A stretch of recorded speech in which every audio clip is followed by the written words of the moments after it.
Prit, është thënë në vitet më pashme se a drita, da, a, the, at. Prej këtu dhe ndërtimi hieroglifik I fjalëve të mëposhme bazuar në njohuri që nishin prej mijëra vitesh, si anglisht dad, italisht apo spanisht padre, apo ashtu quajtura greqisht të së lashtë patros, latinisht pater, gjermanisht pater e tjerë. Të gjitha këto në zanafill do të thonë dritën da, dritën the, a da, a the, që praktikisht është e njëjta gjë. Ka një ndryshim të vogël, por që nuk të hym në punë. Sikur këto njohuri të kishte ofruar njëri huaj, me siguri në më pak se 24 orë do të kishte marrë 3-4 milion pëlqime nga shqiptarët.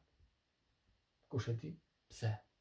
Për më shumë, libri gjuhën hieroglifike, nis profilin. Kujto, faktet nuk janë opinion.